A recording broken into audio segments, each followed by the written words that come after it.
I'm Dan Nardi. I live in Normal.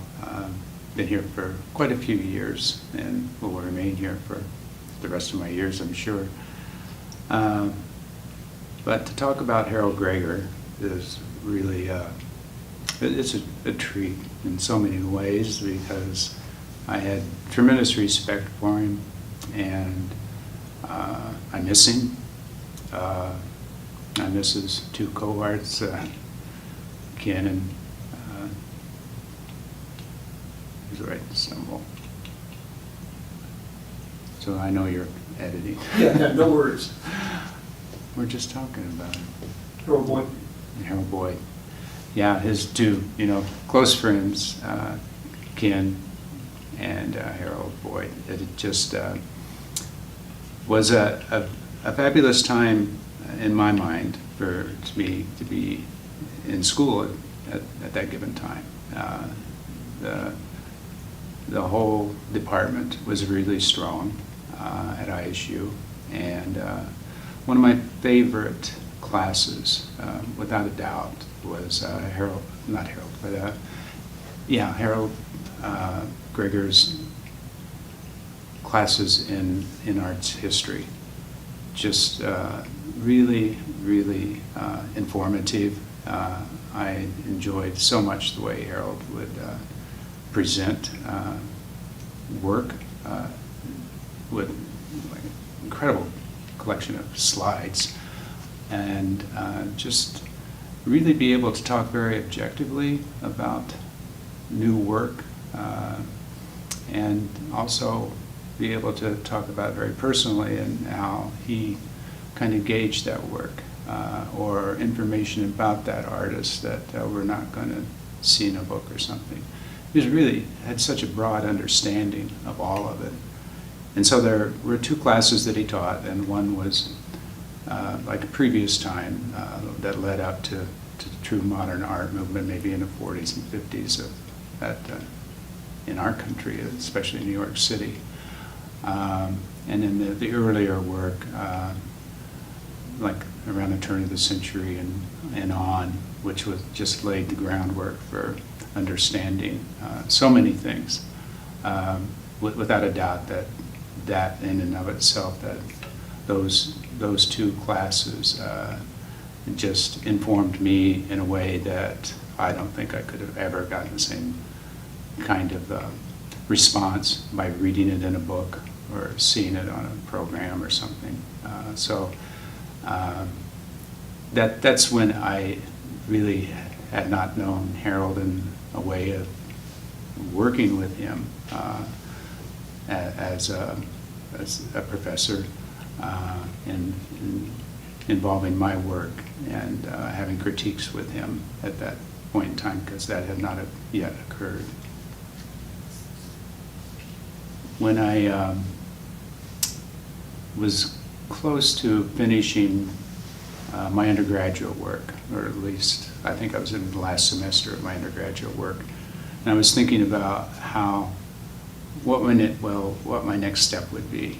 And I had a family, two daughters, young girls. Didn't really want to uproot the family and move to another place to go to a university to get an MFA. I ended up staying at ISU and did an MS, Master of Fine Arts. That last semester that I was in school, or as an undergraduate, my paintings were really starting to become almost meaningless to me. I didn't know where they were coming from. And it might sound just kind of crazy to say that, but I can remember that it just it wasn't working, and they were abstract. They were somewhat colorful. I would leave my studio one day, come in the next day, and hope that something had happened the day before that would really energize me, and that just wasn't occurring. And I really started to sense an issue of why does the painting that I'm working on start and stop with this canvas and this edge. And I think that I started to believe that there must be something more to what the work is about than just this almost like a blind kind of trial, just putting something out there and seeing how I respond to it. I really thought it is time to know what it is that I want. And I started leaning towards making work that was more object-oriented. And the work at that time, when I began, I think the very beginning of the MS program, I talked with, well, prior to that, I talked with Harold Greger about him being the chairman of my committee. I also had a really good friend in Rodney Carswell. And Rodney was a person that I related to in regard to his work, which I enjoyed quite a lot and had a lot of respect for. Whereas Harold's work was the exact opposite of my own. But he was so good at it. I mean, you had to just be quite amazed with it, and I never doubted that kind of thing.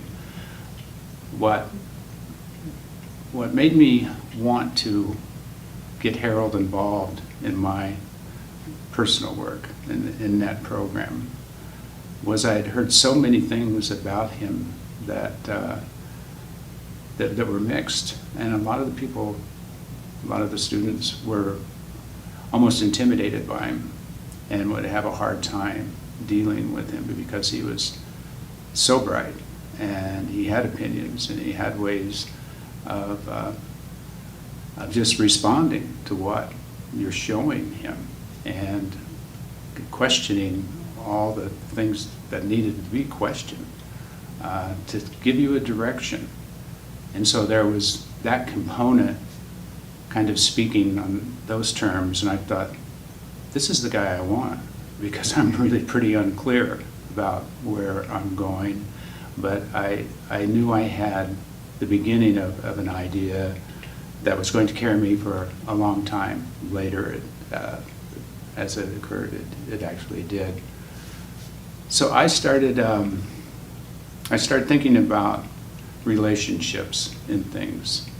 And one of the things that really stayed with me was such a simple kind of awakening, because I would walk from my home to the campus, it was only a few blocks away. And I started looking at concrete along the way. And what I was seeing was what it looked like just a series of objects, like on a sidewalk, paintings. But no, they're not a painting, they're concrete. And in some of that concrete, I see where over time there have been cracks that have formed and some erosion that's occurred. Then I started to really kind of think of some of these segments as really being so closely related to what I thought I wanted to take my work into. And so I did. I ended up constructing paintings that solved the problem of the edge, because sometimes the edge would be broken and it would all be referring back to this relationship that I've not talked about yet, but what it was what I saw in approaching this work was this relationship between man and nature. And so man creates something not really seen as anything other than serving the purpose of walking on a sidewalk as opposed to walking on the ground. but it has a certain character when it happens, and then it has another character after it's been there for a while. And the longer it's been there, the more nature has worked on it. And so this whole idea of what was inspiring me at that time was that these were just like compositions. And some of the earliest work that I did was pretty much just going after what I could do with wood, and most especially styrofoam and plaster and all kinds of things that really were taking me away from traditional painting. And so I was actually starting to construct, but I was dealing with the surface in a very physical way. And very, for the most part, experimental, and not having any kind of a background in carpentry or anything like that. I just really found that I was really constructing works. And later I would bring color back into it. I began with a lot of gray. And relate directly to some of these things. And I never stopped looking at concrete for the longest of time. I would also go to cemetery and start to look at certain things there of other materials, but related, but also were not taking so much of the shock with time. So time became another thing. I was really trying to think of a way to speak to time and timelessness throughout this work. So back to Harold. This was a really interesting relationship that we had. He was so supportive. I was doing something that he hadn't seen before. That inspired me quite a lot because he had seen a lot, knew quite a lot. There were things going on in the art world, especially the earthworks, which I was very interested in those, but my work was nowhere near what was the same sort of scale or whatever. But once again, as this relationship between man and nature, I didn't really have any particular artists that I was watching that closely. And of course, without the internet those years, some of the information wasn't really available, but I'd get bits and pieces of it and see something about some of that work. But what it was with Harold, which I just couldn't have appreciated it more, was that he was, we talked about it, and we talked about a lot of things, but we talked about, well, is this still painting? And he didn't have a problem with that. He said, one thing in some ways leads to another, and he was interested in pretty much the spirit behind it, and I think the chance taking that was going on with it. I just really couldn't have had somebody like him, I don't know, looking over my shoulder and being positive. I mean, he would question things. I wouldn't for a minute begin to say he wouldn't question, but they were the right questions. And one of my favorite memories with Harold was when it came time. My program lasted 3 semesters in the MS. So by the third semester, things were really moving very well. And I was working on what would be involved in my thesis show. And then there was the thesis itself. And so that is where Harold and I couldn't agree.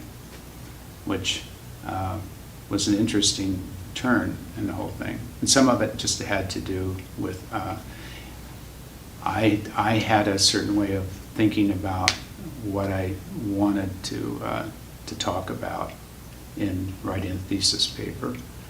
And Harold had a very specific way of what he considered to be appropriate to do that. And in the end, we got into kind of a debate about it because he had said it really should refer back to people who had left, a mark on my approach, my thinking, who kind of served as models to follow.